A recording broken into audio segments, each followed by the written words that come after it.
자, 오늘 사무엘상 22장 강의 말씀을 여러분과 함께 나누려고 합니다. 사울의 위협을 피해서 다윗이 아둘람 굴로 도망을 칩니다. 이 아둘람이라는 지역의 뜻은 막혀 있는 곳, 막다른 골목, 뭐 이런 의미예요. 근데 이제 다윗이 그곳에 있다는 소식을 듣고 각지에 있는 환난 당한 자, 또 빚진 자, 마음이 온통한 자들이 다 그에게로 모여들고 그 다윗이 그들의 우두머리가 되었다고 오늘 성경은 말합니다. 그 사람이 몇 명이냐? 약 400명 가까이 모여들었습니다. 근데 여러분, 다윗은 아마도 몰랐을 거예요.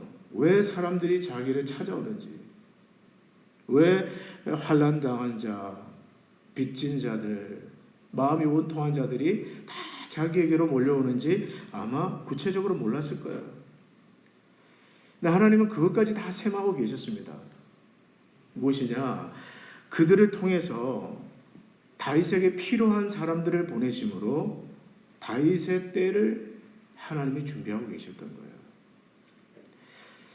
여러분, 지금 여러분들이 하려는 일, 그것이 사업이든 또는 목회든 공부든 장사든 하나님의 뜻 가운데만 있으면 하나님은 모든 것을 책임지신다는 것을 여러분 믿으시기를 바랍니다.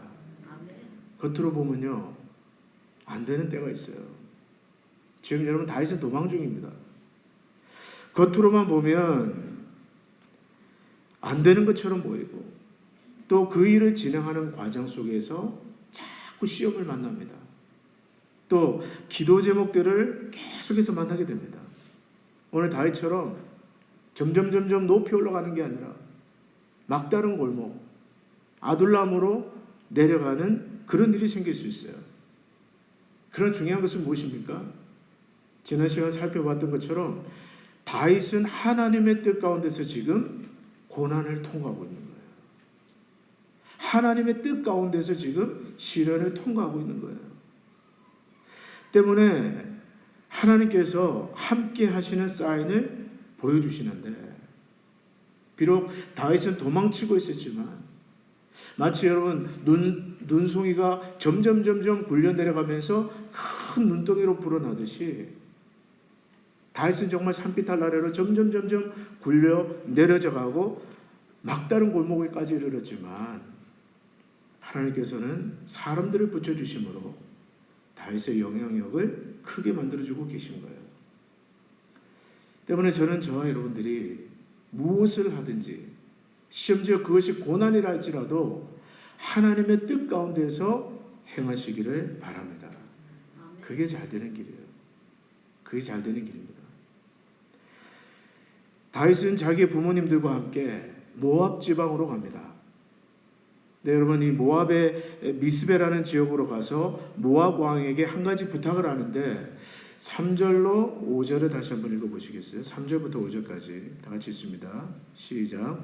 다윗이 거기서 모압 미스베로 가서 모압 왕에게 이르되 하나님이 나를 위하여 어떻게 하실지를 내가 알기까지 나의 부모가 나와서 당신들과 함께 있게 하기를 청하나이다 하고 부모를 인도하여 모압 왕 앞에 나아갔더니 그들은 다윗이 요새에 있을 동안에 모압 왕과 함께 있었더라. 선지자 갓이 다윗에게 이르되 너는 이 요새에 있지 말고 떠나 유다 땅으로 들어가라. 다윗이 떠나 헤렛 수풀에 이르니라. 다윗은 모압 왕을 찾아가서 내가 다음에 어떤 일을 행해야 될지 하나님께서 알려주기 전까지 내 부모와 함께 이 모압 땅에 지낼 수 있게 해달라고 부탁을 합니다. 근데 여러분, 모압은 어떤 지역이에요? 다윗의 증조 할머니 누굽니까? 룻이죠. 다윗의 증조 할머니 룻이 고향이 바로 모압이에요. 그래서 그 모압 땅에 가서 내 부모님과 함께 한동안 지낼 수 있도록 배려를 해달라, 선처를 해달라, 그렇게 부탁을 합니다. 그리고 자신도 요새에 머무르면서 하나님의 인도를 구하는데 선지자 갓이 다윗을 찾아와서 하나님의 말씀을 전해줍니다. 뭐라고 얘기하느냐? 너는 이 요새에 있지 말고 떠나 유다 땅으로 들어가라. 우리는 여기서 두 가지 사실을 한번 눈여겨보려고 하는데요. 첫째는 하나님께서 다윗에게 직접 말씀하지 않고 선지자 갓을 통해서 말씀해 주셨다라는 점입니다. 그 부모님을 모압으로 같이 가면서 모압 왕에게 자신과 자신의 부모님의 안위를 의탁한 다음에 다윗은 아마 기도했을 거예요. 하나님, 다음에는 어떻게 해야 됩니까? 인도해 주십시오. 말씀해 주십시오. 혹시 여러분 가운데 하나님 어떤 인도를 놓고 기도하는 분 계십니까? 근데 다윗은 그렇게 기도하는 가운데 하나님께서 어떻게 응답을 해주셨느냐? 선지자 갓을 보내셔서 그 선지자를 통해서 다음 스텝을 인도해 주십니다. 근데 여러분, 재미있는 것은요, 이 뒤로 쭉 읽어보면 하나님께서 다윗에게 직접 말씀하세요. 여러분, 우리가 계속해서 이어지는 사무엘상 후반이나 하반절에 보면 하에 보면 하나님 다윗에게 직접 말씀하십니다. 올라가라, 내려가라, 이렇게 하라, 저렇게 하라. 근데 지금 하나님은 어떻게 하시느냐? 선지자를 통해서 말씀하고 있어요. 선지자 갓을 통해서. 여러분, 오늘 우리도 마찬가지입니다. 하나님께서 오늘 저와 여러분들에게 말씀하시는 하나님이에요. 여러분 믿습니까? 네. 하나님은 살아계시고 하나님은 오늘도 그의 백성들에게 말씀하시는 하나님이십니다. 근데 하나님은 여러분들이 큐티를 할 때나 또는 성경을 읽을 때나 또는 어떤 경건 서적을 읽을 때 또는 여러분들이 기도할 때 마음에 감동을 주심으로 말씀하십니다. 그러나 하나님께서 오늘 우리에게 말씀하시는 중요한 통로 중에 하나, 채널 중에 하나는 하나님께서 기름 부어 세우신 선지자를 통해서 말씀하신다는 거예요. 오늘 하나님의 말씀을 대언하기 위해 구별되었다라는 점에서 오늘 저와 같은 설교자들은 이 선지자의 사역을 계승한다고 볼 수 있습니다. 여러분, 하나님은 오늘도 설교를 통해서 여러분 개인에게 또 여러분 가정에 또 우리 교회에 말씀하실 수 있다는 것을 믿으십니까? 네. 설교는 오늘 나에게 주시는 하나님의 음성이고 오늘 우리 가정에게 주시는 하나님의 음성이고 또 오늘 우리 교회에 주시는 또 더 나아가서 우리 민족에게 주시는 하나님의 말씀일 수 있다 라는 것을 확실히 믿으십니까? 여기 그런 분들만 앉아 계셔서 감사한데요. 근데 사실 그렇지 않아요. 요즘 시대는요. 여러분들에게 찾아와서 듣기 싫은 소리, 잔소리를 하면 여러분 뭐라고 이야기합니까? 너 지금 나한테 설교해? 그런 말 못 들어보셨나 봐요. 친구나 누군가 듣기 싫은 소리, 막 잔소리를 해대기 시작하면 야, 너 지금 나한테 설교해? 요즘은 그런 시대가 되어버렸어요. 그러나 그럼에도 불구하고 설교를 믿지 않는 시대, 설교의 가치가 점점 땅에 떨어지는 시대, 심지어 신학자들조차도 이제는 설교는 끝났다, 서로 대화하는 어떤 그런 식의 성경 공부, 말씀이 필요하다. 이 설교를 믿지 않는 이 시대를 살아감에도 불구하고 그러나 설교는 여전히 하나님께서 그의 백성들에게 말씀하시는 귀하고 소중한 방편입니다. 그래서 여러분, 종교개혁의 선조들은요, 하나님의 말씀으로서의 설교를 믿었어요. 제2 스위스 신앙고백서에 따르면 우리의 개혁 신학의 선조들은 이렇게 말씀했습니다. 하나님의 말씀에 의한 설교는 곧 하나님의 말씀이다. 성경이 기록된 하나님의 말씀이라면 설교는 선포된 하나님의 말씀이다. 그것이 그들의 믿음이었어요. 그리고 종교개혁자 루터와 칼빈은요, 설교가 하나님의 말씀을 대언하는 한 그것은 하나님의 말씀이다. 그래서 로마서 10장 17절, 그러므로 믿음은 들음에서 나며 들음은 그리스도의 말씀으로 말미암았느니라 라고 할 때 그 말씀, 믿음은 들음에서 나며 들음은 그리스도의 말씀으로 말미암았느니라고 할 때 그 말씀은 곧 설교라고 칼빈은 해석합니다. 뿐만 아니라 신학자 마이클 호튼이라는 분이 이렇게 이야기를 했는데요. 혼자서 성경을 읽는 것보다 설교가 훨씬 우위에 있으며, 여러분 절대로 혼자서 성경을 읽는 것 또는 큐티하는 것이 낫다라는 이야기는 아니에요. 하나님은 그것을 통해서 여러분들에게 말씀하실 수 있지만, 그러나 설교가 훨씬 우위에 있으며 설교에 비하면 개인 성경 읽기는 부차적인 것이다. 그런 말을 했습니다. 여러분, 저는 오늘 하나님께서 제가 개인적으로 큐티할 때, 묵상할 때, 또는 성경을 읽을 때, 또는 경건서적을 읽을 때 말씀하실 수 있다고 믿지만, 그러나 저는 하나님께서 설교를 통해서 가장 확실하고 선명하게 말씀하실 수 있다고 믿습니다.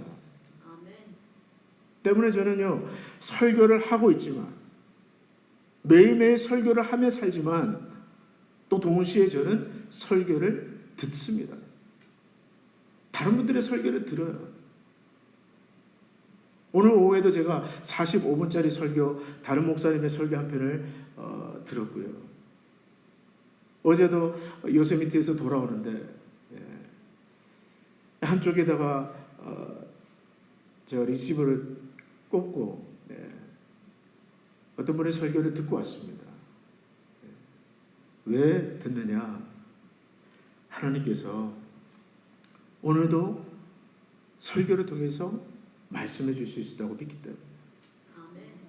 그래서 저는요, 아직도 좋은 설교에 대한 목마름이 있어요. 하나님의 음성으로 들려지는 그런 설교를 하고 싶고, 하나님의 음성으로 나에게 들려오는 그런 설교를 듣고 싶습니다. 그런 기대가 있기 때문에 저 일주일에 한 적어도 3편 이상 다른 분들의 설교를 듣습니다. 사랑하는 성도 여러분, 무엇보다 하나님은 설교를 통해서 하나님께서 여러분 자신에게 또는 여러분 가정에게 말씀하실 수 있다는 것을 믿으십시오.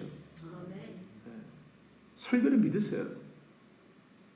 오늘도 이 설교를 통해서 하나님 나에게 또는 우리 자녀에게 주시는 말씀, 또는 우리 가정에 주시는 그런 말씀을 주시옵소서.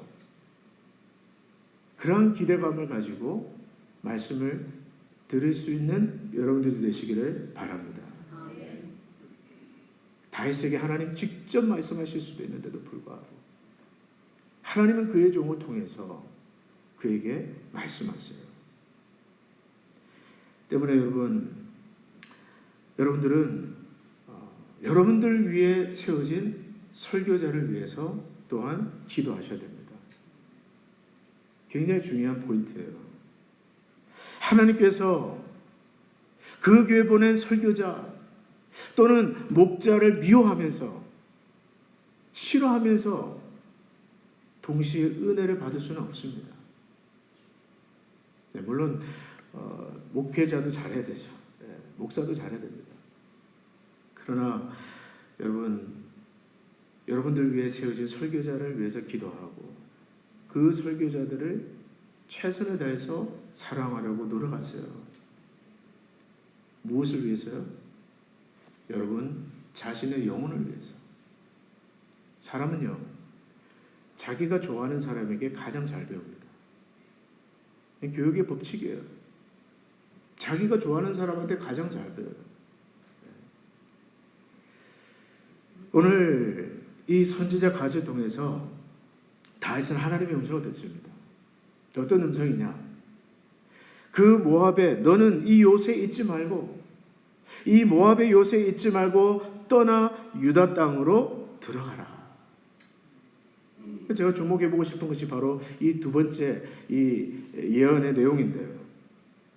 여러분, 성경학자들에 따르면요, 이 말씀, 너는 이 요새에 있지 말고 떠나 유다 땅으로 들어가라, 이것이 십계명에서 너는 우상을 섬기지 말라, You must, 그런 정도 수준의 강한 명령이라는 거예요. 근데 You may go back to Judah, 이게 아니에요. 유다 땅에 가도 좋고 안 가도 좋다. 여러분, 영어에도 should가 있고 또 must가 있잖아요. must 하면 뭡니까? 꼭 해야 된다. 이건 예외가 없다. 반드시 해야 된다. 지금 그 어조로 하나님께서 명령하고 계시다는 거예요. 너는 이 요새 있지 말고 떠나 유다 땅으로 You must go back to Judah. 유다로 돌아가야 된다. 여러분, 왜 하나님은 그렇게 말씀하셨을까요? 자기 생명을 구하려고 모압 땅으로 흘러 들어가서 이제 그 자기의 그 할머니의 땅, 자기를 공격하는 원수가 없는 땅, 거기가 더 안전한데 왜 하나님은 You must go back to Judah, 너는 반드시 돌아가야 된다, 안 돌아가면 안 된다 말씀하셨을까요? 성경학자들에 따르면 땅은 통치의 개념입니다. 무슨 말이냐? 미국 땅은 미국의 통치를 받는 영역이에요. 그렇지 않습니까? 미국과 멕시코의 국경이 그어져 있는데 똑같은 우리가 보기에 땅이지만, 그러나 넘어가면 멕시코의 통치를 받는 땅은 멕시코 땅이에요. 만약에 이 앞에 선이 그어져 있는데, 여러분 미국에 사시고 제가 멕시코 국경에 넘어가 있습니다. 지리적으로는 가깝지만, 그러나 멕시코 정부의 통치를 받는 것은 멕시코 땅이고, 미국 정부의 통치를 받는 그쪽은 미국 땅이에요. 마찬가지로 온 땅을 하나님이 다스리시지만, 그러나 특별히 유다는 Promised Land, 약속의 땅이고, 다윗을 통해서 하나님께서 다윗의 왕국을 건설할 그러한 하나님의 통치가 있는 땅입니다. 때문에 아무리 인간적으로 볼 때 더 안전해 보이고 더 편안해 보이고 또 더 든든해 보여도 모압의 요새가 아니라 하나님은 You must go back to Judah, 하나님이 통치하시는 땅, 유다 땅으로 돌아오라고 말씀하는 거예요.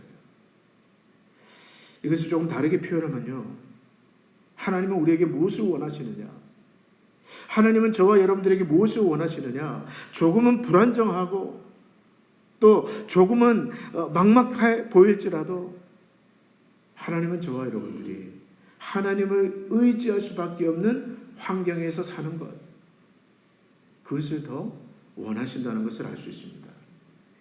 모압은요, 다윗한테는 편안한 땅이에요. 기도 없이도 얼마든지 살 수 있는 땅입니다. 기도하지 않고도 얼마든지 안전하게 살 수 있는 땅이 모압 땅이에요. 근데 여러분, 지금 돌아가라고 하라는 그 유다 땅은 어떤 땅입니까?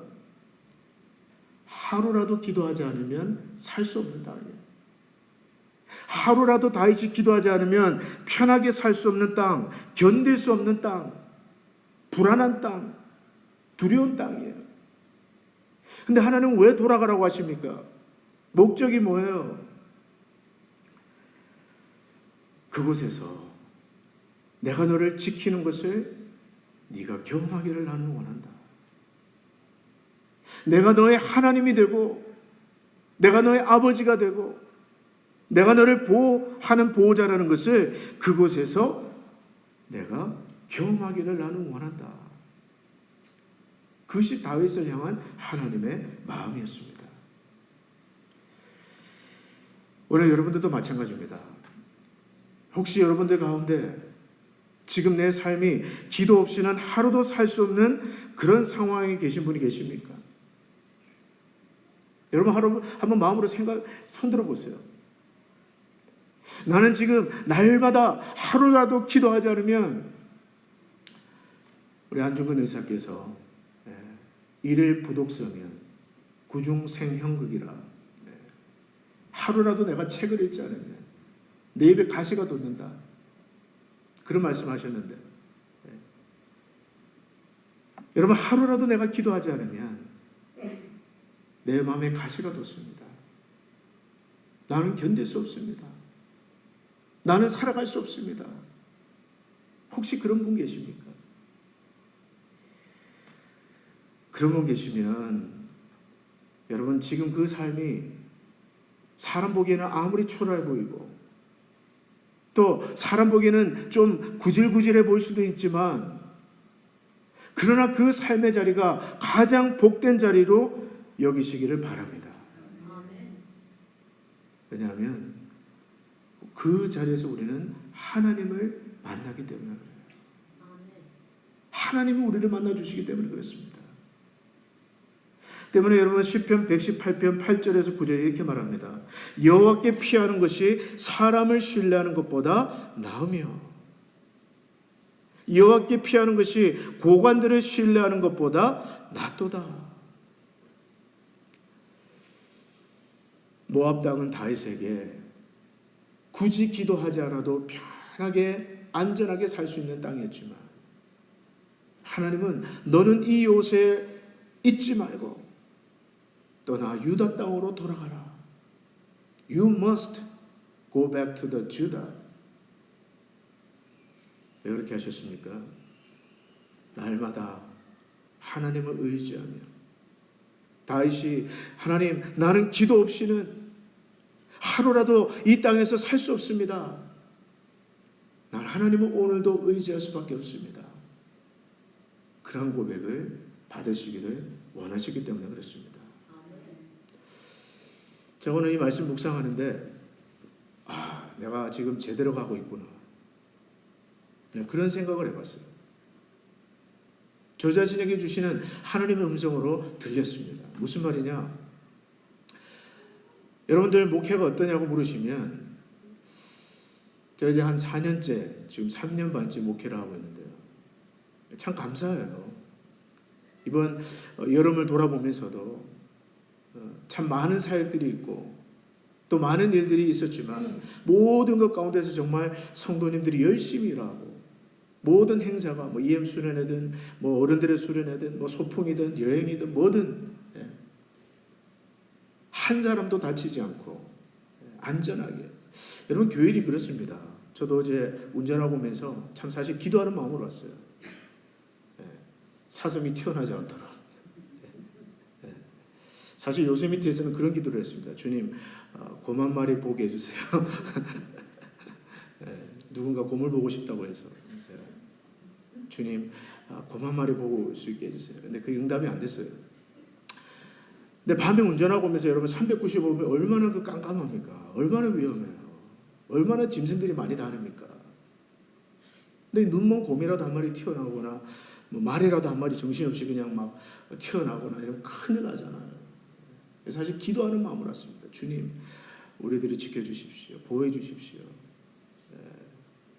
감사하게도 하나님께서 은혜 주셔서 이렇게 안전하게 왔습니다. 근데 여러분 이렇게 목회가 감사한데, 그래도 여러분 늘 기도 없이는 주님 제가 살 수 없습니다.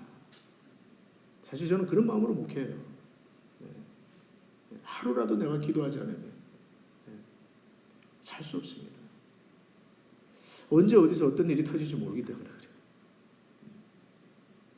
근데 오늘 알고 보니까 그런 삶이 하나님이 축복하시는 삶이구나.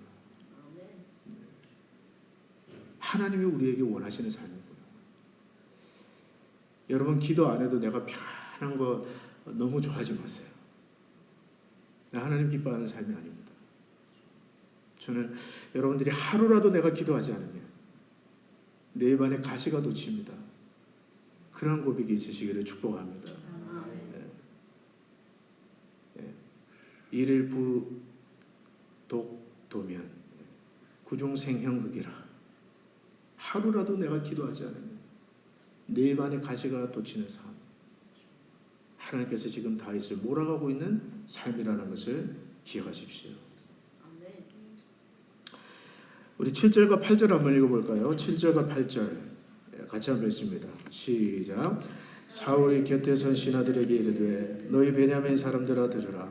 이세 아들이 너희에게 각기 밭과 포도원을 주며 너희를 천부장 백부장을 삼겠느냐. 너희가 다 공모하여 나를 대적하며 내 아들이 이세 아들과 맹령하였으되 내게 고발하는 자가 하나도 없고 나를 위하여 슬퍼하거나 내 아들이 내 신하를 선동하여 오늘이라도 매복하였다가 나를 치려하는 것을 내게 알리는 자가 하나도 없도다 하니. 여러분, 우리 한글 성경에는 사실 그 뉘앙스를 좀 살리지 못할 때가 많습니다. 7절 말씀도 보면요, 사울이 곁에 선 신하들에게 이르되 이렇게 되어 있는데 사실 이거 이른 게 아니라 호통을 친 거예요. 막 대놓고 야단을 친 거예요. 막 분노를 쏟아부은 거예요. 야 이놈의 자식들아. 그러면서 막 호통을 친 거예요.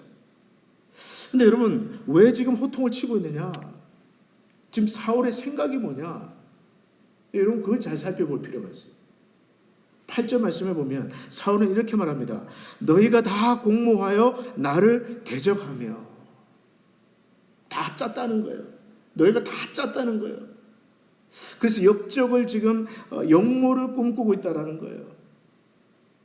또 그런가 하면 내 아들이 내 신하를 선동하여 오늘이라도 매복하였다가 나를 치려하는 것을 내게 알리는 자가 하나도 없도다. 무슨 말입니까? 이 사울이 어떻게 지금 생각하고 있어요? 내 신하들이 다 나를 죽이려고 공모하고 있고 음모를 꾸미고 있고 심지어 내 아들 요나단까지 나를 죽이려고 전부 다 짜고 있다는 거예요. 근데 그걸 나한테 알려주는 사람이 하나도 없다고 막 야단을 치고 있는 거예요. 자, 여기서 여러분들에게 몇 가지 질문해 보겠습니다. 이 사울의 생각이 옳습니까? 정말 그렇습니까?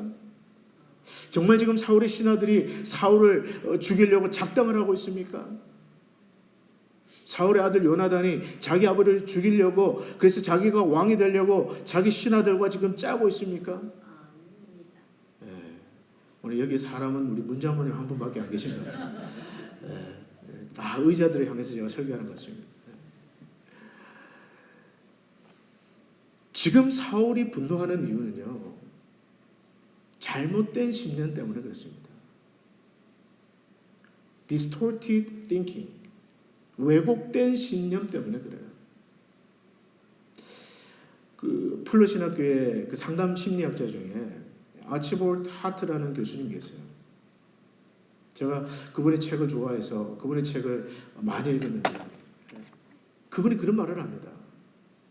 그 숨겨진 감정의 회복이라는 책에 보면요, 물론 우리가 인간이 정당하게 분노하는 경우도 있지만 그러나 거의 모든 경우에 좀 잘못된 분노, 또 정당하지 못한 분노, 오늘 사울처럼 그런 분노의 가장 깊은 곳에는 어떤 것이 존재하느냐? distorted, 영어로는 cooked라고 얘기하는데요, 왜곡된 신념이 자라고 있다는 거예요. 여러분, 지금 사울의 경우가 그렇습니다. 전부 다 이것들이 나를 죽이려고 하고 있어. 자기 신하들을 보면서 믿지를 못하고, 또 심지어 자기 아들까지 내 신하들과 작당해서 저놈이 나를 죽이려고 하고 있어. 근데 여러분, 이것이 바로 왜곡된 신념이에요. 추측입니다. 자기 생각이에요. 그럴 것이다. 맞다. 그럴 것이다. 그럴 것이다. 그럴 것이다가 나중에 점점 더 맞을 것이다. 맞을 것이다. 맞다. 틀림없다. 여러분, 이것이 왜곡된 신념이라는 거죠. 사실로 받아들이는 겁니다. 때문에 여러분, 우리가 분노의 감정에 포로가 되기 전에 저와 여러분들에게 필요한 것이 무엇이냐? 그것은 바로 자기 성찰입니다. 자기 성찰이에요. 자기 성찰이란 무슨 뜻이냐? 여러분들이 어떤 일로 분노했을 때, 막 화가 끓어오를 때, 여러분 스스로에게 물어보는 거예요. 나는 뭐 때문에 화가 났을까? 그리고 내가 화가 난 그 감정 이면에 존재하는 생각은 과연 합리적인가? 아유, 목사님, 먹고 살기도 바쁜데 언제 그런 것까지 생각합니까? 생각하셔야 돼요. 생각하셔야 됩니다. 저는 최근이 아니죠. 한 지난 10년 정도, 또 30대를 지나오면서, 지금도 그래요. 어떤 일로 화가 나면 꼭 일기를 씁니다. 일기를 쓰면서 내가 왜 화가 났을까?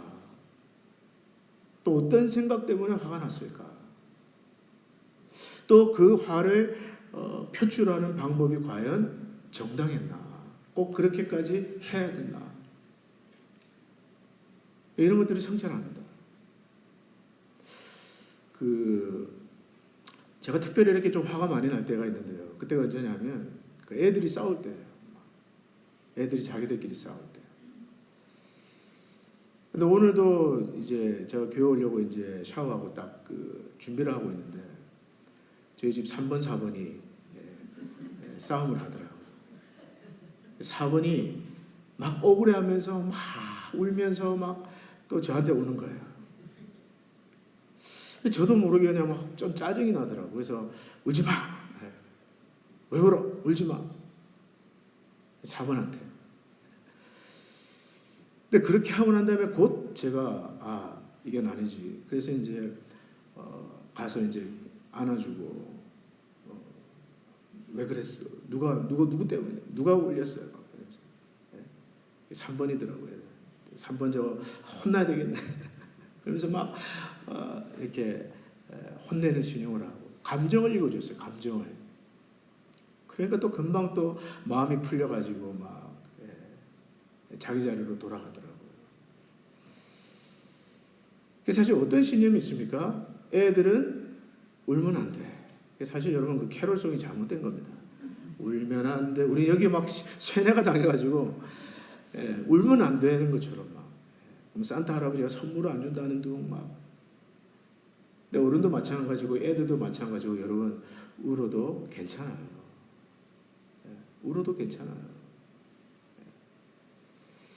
제가 예전에 어떤 소설가가 그런 이야기를 했는데요. 3살짜리가 사탕을 훔쳤다고 해서 커서 도둑이 되는 것은 아니다. 여러분, 우리는 3살짜리가 사탕 하나 딱 훔치면 어떻게 합니까? 막 세상에 큰일 날 일처럼 저놈이 나중에 뭐가 되려고 막 야단을 치고 부모들이 막 나는 다른 건 다 참아도 자기는 별 거짓말을 다 하면서 막 애를 막 몰아세우고. 근데 여러분, 우리는 그런 잘못된 생각들이 있는 거죠. 3살짜리 어린애들은 거짓말을 하면 안 돼. 근데 여러분, 바른 신념은 뭡니까? 3살짜리가 사탕을 훔쳤다고 해서 다 커서 나중에 도둑이 되는 것은 아니다. 좀 여유를 가지고 대하라는 거죠. 제가 하는 말 무슨 말인지 이해가 되십니까? 굉장히 중요한 부분이에요. 결혼한 부부들이 싸우는 거 보면요. 저같이 어려서부터 가부장적인 가정에서 자란 부부들이 굉장히 갈등합니다. 미국 와서요. 남자는 남자가 해야 될 일이 있고 여자는 여자가 해야 될 일이 있고 남자는 집안에 들어가서 손 하나 까딱하면 안 되고 물 하나 묻히면 안 되고 그런 어떤 가치관과 생각 속에서 살던 사람들이 미국을 딱 오면 굉장히 힘들어요. 그렇지 않습니까? 저도 사실 그런 상황에 살다가 그 생각, 왜곡된 생각을 깨기까지 굉장히 힘들었어요. 네. 지금 남자도 가사의 일을 나눠야 돼.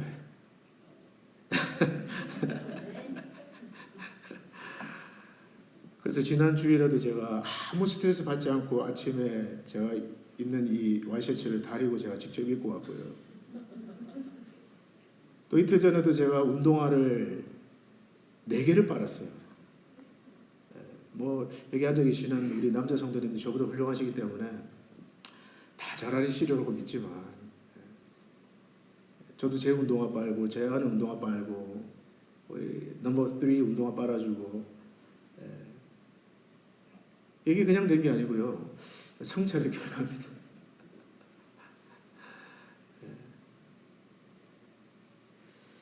여러분 분노가 나시면 무조건 반응부터 하지 마시고 성찰하세요.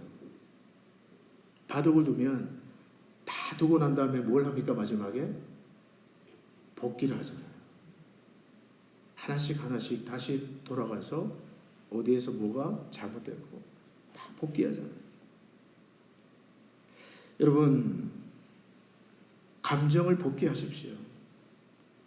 글을 쓰시든지 또는 다른 사람하고 대화하는 것이 편하면 신뢰할 만한 사람에게 내가 이런 일 때문에 화가 났는데 내가 정말 am I right?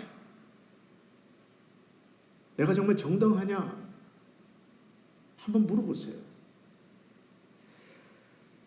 오늘 사울처럼 무조건 내 생각이 옳을 거야. 내 생각이 틀림없어. 그렇게 생각하는 순간 우리는 감정의 노예가 될 수 있습니다.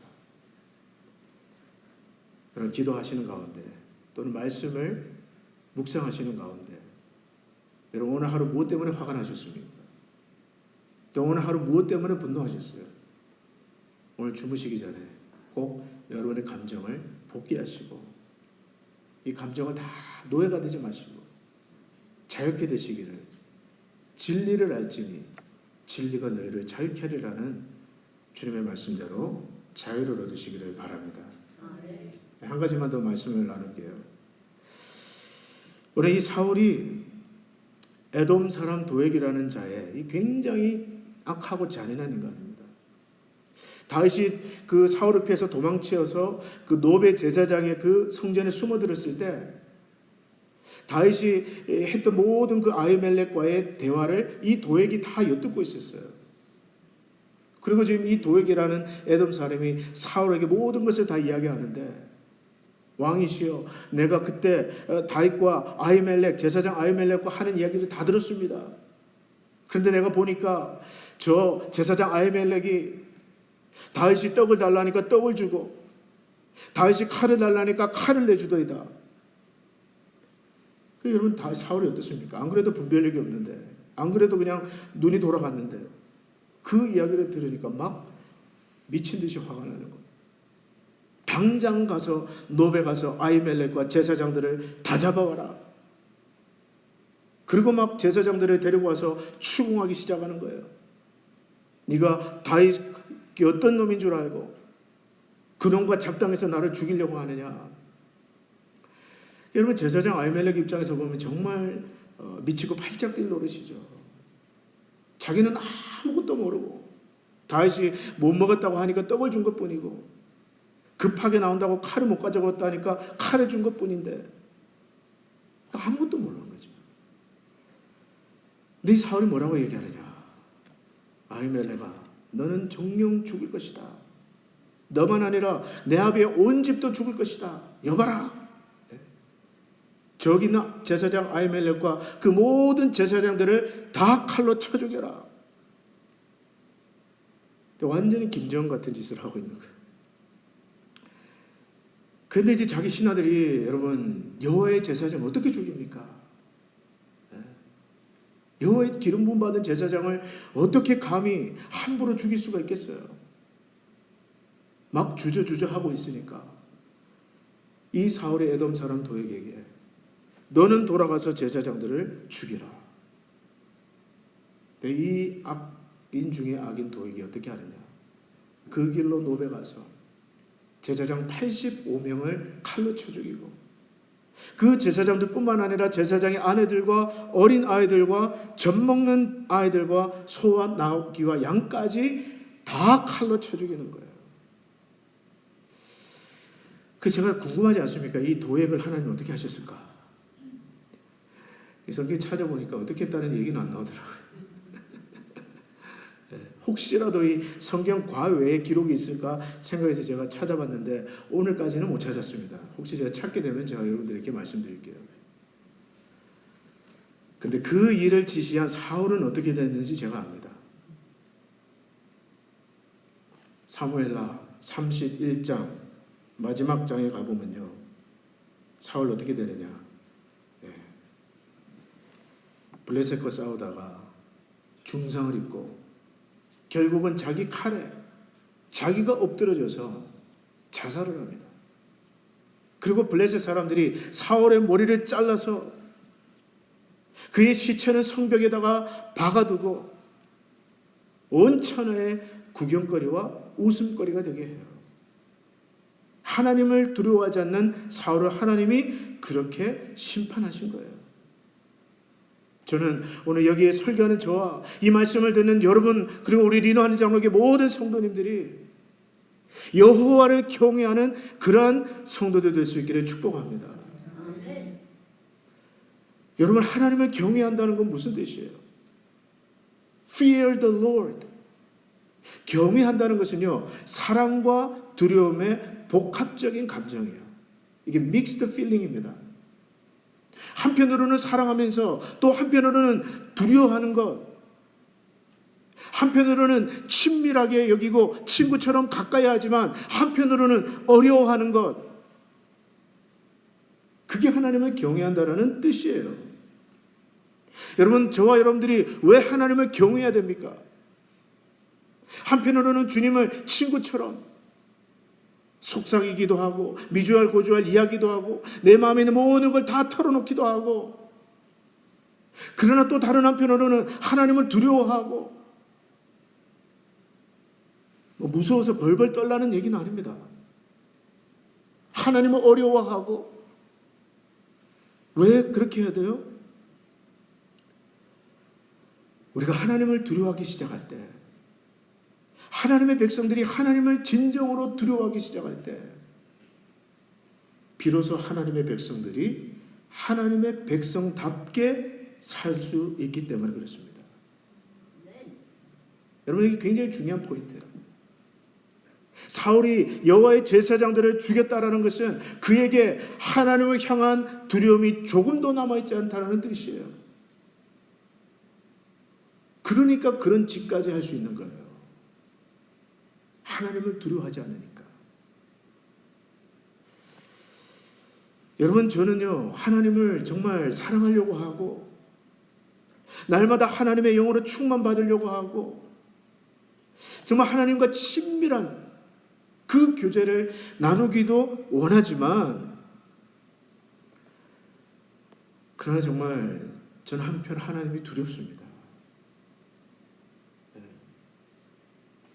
하나님을 사랑하려고 하면서도 제가 목사로 늘 매주마다 예배를 여러분들 앞에 인도하고 새벽마다 나와서 예배를 인도하는 예배자이지만, 그러면 여러분 누구보다 하나님이 가까울 거 아니에요?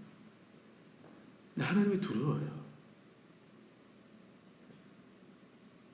근데 여러분, 이 하나님을 향한 두려움이 저에게 어떤 유익이 있느냐? 저로 하여금 하나님 앞에 바르게 살아가려고 노력하게 만드는 동기가 됩니다. 만약 제가 하나님을 두려워하지 않는다면 저는 여러분들 앞에서는 거룩한 척, 여러분 이렇게 살아야 됩니다, 저렇게 살아야 됩니다, 이러면 안 됩니다, 그러면서 여러분들이 안 볼 때는 할짓 안 할짓 다 하면서 정욕적으로 육신적으로 거짓된 모습으로 살았을 거예요. 근데 저는 그럴 수가 없어요, 여러분. 왜요? 하나님이 두렵기 때문에. 하나님을 사랑하고 한편 하나님과 가까이 하기를 원하지만 동시에 살아계신 그 하나님, 지금도 불꽃 같은 눈으로 주님의 몸된 교회를 향해서 쳐다보고 계실 그 주님이 두렵기 때문에 저는 정직한 목사, 거룩한 목사가 되려고 노력하고 애쓰는 거예요. 여러분은 어떻습니까? 시편 22장 23절에 보니까 여호와를 두려워하는 너희여, 여호와를 두려워하는 너희여, 하나님의 백성이여 그를 찬송할지어다. 저는 우리 모두에게, 이 예배를 드리는 저와 여러분 모두에게 하나님을 하나님으로 알고 비록 보이지 않지만 지금도 살아계시며 우리의 예배를 지켜보고 계시고 지금도 우리 안에 성령으로 거하시는 그 하나님을 두려워하는 거룩하고 경건한 정서가 우리 안에 불같이 일어나기를 축복합니다. 그리고 그 믿음 때문에 어느덧 저와 여러분들이 예수 믿는 사람답게, 하나님의 백성답게 살아갈 수 있기를 축복합니다.